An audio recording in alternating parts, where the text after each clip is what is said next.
All right, let's cook some greens. We love greens. I guess it's kind of a southern thing, maybe. I don't know, everybody loves greens. How can you not?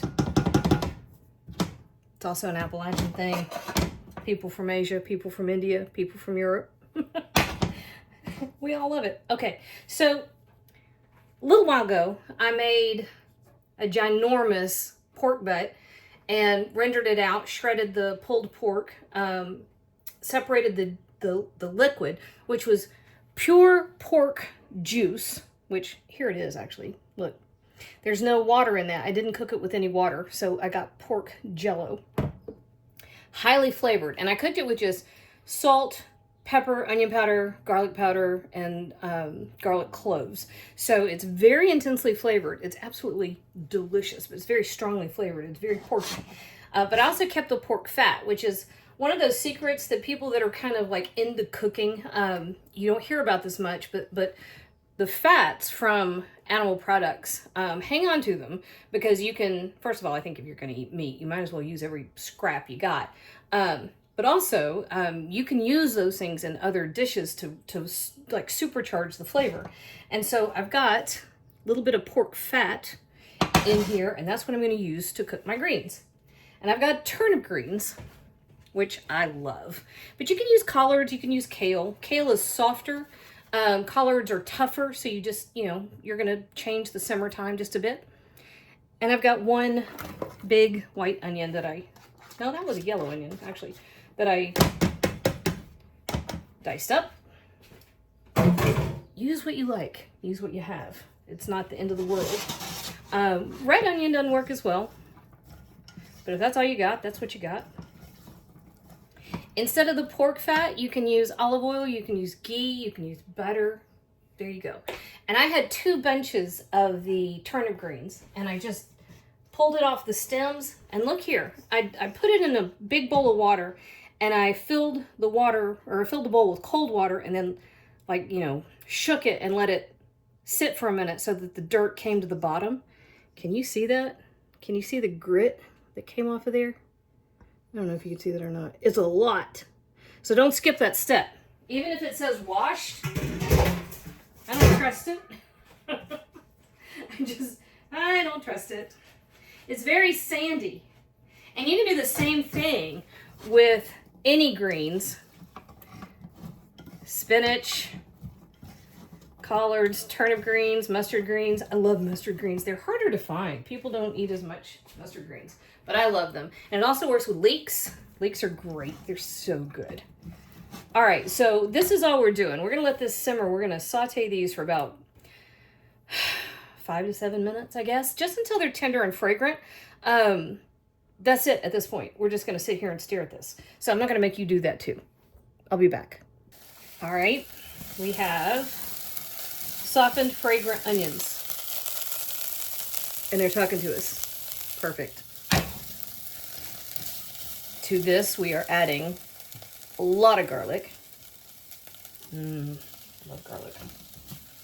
I actually have a whole ton of garlic I need to use up, so I minced a ton. And I've got it stashed in my fridge in olive oil and salt, so it'll be there for the next week or so when I want to use it. And I've got a bunch in the oven I'm roasting, just because we will actually snack on roast garlic because it's that good. All right, so I'm sauteing this, and we're actually going to simmer these turnip greens for a bit, so it doesn't matter if these are cooked through at this point.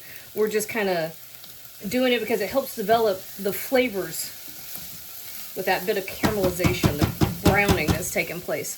So we're going to add a few things right now, and it's going to look like these turnip greens won't fit. They will, don't worry, because there's so much water. See? It looks like a billion tons. It's not. It's 2 bunches.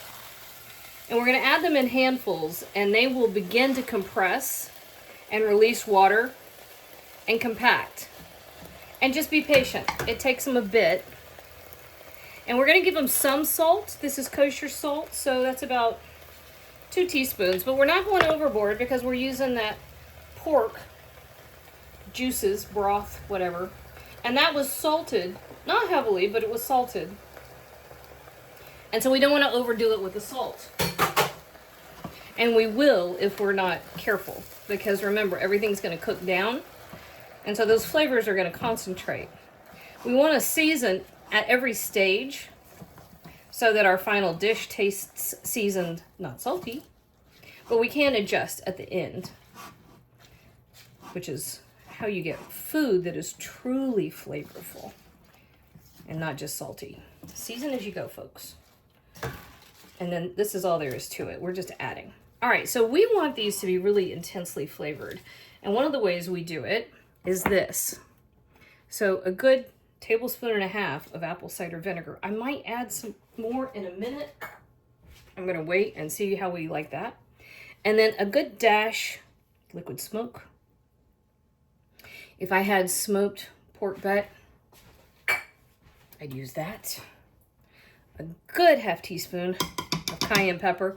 Adjust as you want, but cayenne will take your head off and it will actually dominate your dish. You won't have any complexity of flavor if you go overboard with the cayenne. So kind of remember that. You'll end up with a dish that only has one note, and you don't want that. Heat is great, but develop your heat with multiple layers so that you know you're not coming off with just, oh, I'm gonna hijack your palate. So a good teaspoon black pepper, that's another layer of heat, and a half a teaspoon of red pepper flakes. There's another. You could also use a bit of diced chili if you wanted. I don't necessarily think it's the right flavor for this, but you know, you can adjust as you go. And then I'm dropping in the rest of my turnip greens.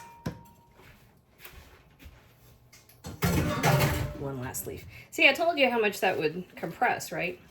And that will really cook down, and you'll end up with a surprisingly small amount for as large a bunch as that was. And then the juices in here, that's what Southerners call potlikker.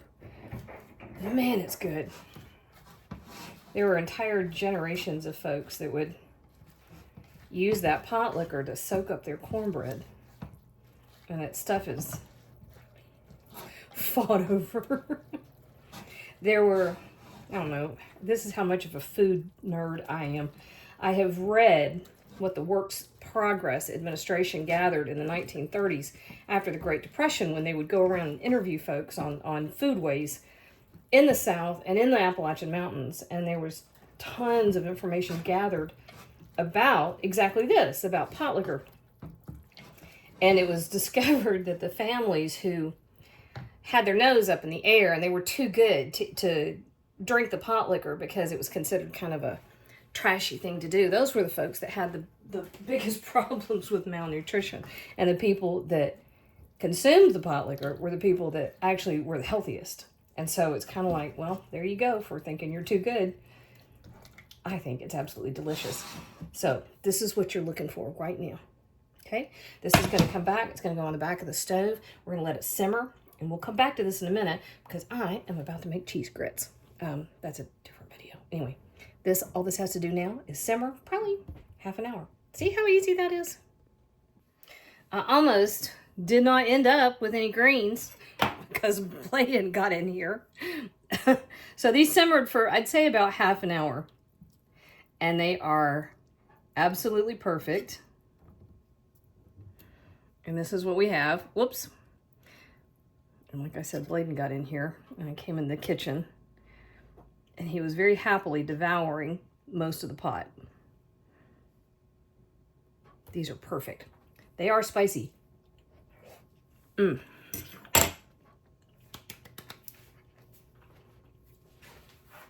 is so freaking delicious, y'all. Now, man, that's good. I don't blame him. I could eat the whole by myself. If you want to, I still have some pulled pork. If you want to, you could shred up pulled pork and mix that in. Or you could just eat the two together, or have a barbecue sandwich, or have, I've got a pot of cheese grits over here. I'm going to eat the two together. But that, y'all, is one of the most spectacular things you could put on an Appalachian plate of food. Absolutely fabulous. Mustard greens, no, those are turnip greens. Turnip greens. Man, so good. Need to make those today.